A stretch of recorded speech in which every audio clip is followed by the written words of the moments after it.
ఆదౌ పూజ్యో గణాధిపః శ్రీ గురుభ్యో నమః. ఓం శ్రీ వెంకటేశాయ నమః, శ్రీనివాసాయ నమః, గోవిందాయ నమః. కాయ్ టీవీ మీడియా ప్రేక్షకులకు నమస్సుమాంజలి. మనం ఇప్పుడు ఈ వీడియోలో తిరుమల శ్రీవారి దివ్య సన్నిధానములో ఉన్నటువంటి బంగారు బావి యొక్క విశిష్టతను గురించి సోదాహరణపూర్వకంగా తెలుసుకునే ప్రయత్నం చేద్దాం.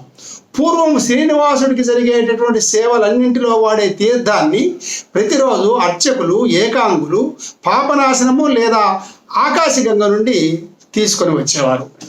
ఆనాడు మరి ఏ ఇతర తీర్థాల నీటిని కూడా వాడే సాంప్రదాయము లేదు. ఆనాడు స్వామి భక్తుడైనటువంటి రంగదాసు విమాన ప్రాకారంలోని పోటు అనగా పాకశాల దగ్గర ఒక బావిని స్వామివారి నిత్య ప్రసాదాల కోసము, వంట కోసము నిర్మించాడని పురాణ కథనం. దీనినే శ్రీతీర్థం అని కూడా పిలుస్తారు.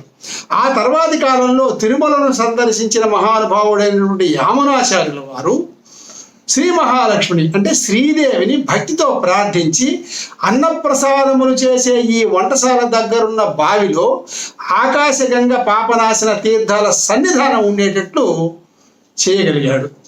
అప్పటి నుండి ఈ బావిలో నీటిని స్వామివారి సమస్త కైంకర్యములకు వాడినందున, సుందరుడైనటువంటి స్వామివారికి వినియోగిస్తున్నందున దీనిని సుందరస్వామి కోపము లేదా సుందరస్వామి బావి అని కూడా పిలిచేవారు.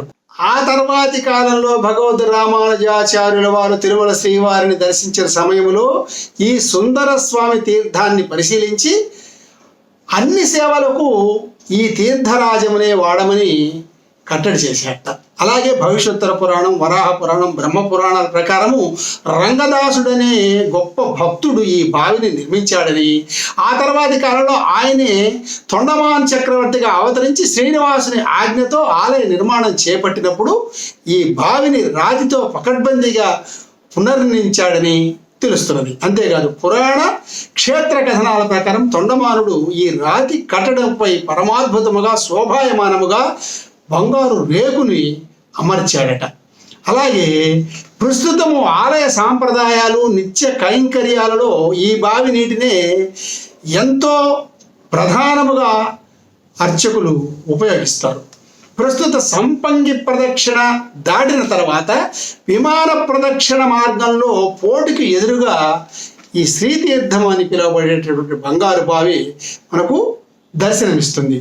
నాటి నుండి ఈ బావికి బంగారు బావి అని పేరు స్థిరపట్టమే కాకుండా క్రీస్తు శకము 15వ శతాబ్దికి చెందినటువంటి విజయనగర రాజులు ఈ బంగారు బావి చుట్టూ ఉన్నటువంటి కట్టడాన్ని బహు సుందరంగా పునరుద్ధరించి మండపాన్ని నిర్మించి సుందరమైన బంగారు పూతతో రాతి గోడలను తీర్చిదిద్దినట్లు ఇక్కడి శాసనాలు మనకు తెలియజేస్తున్నాయి.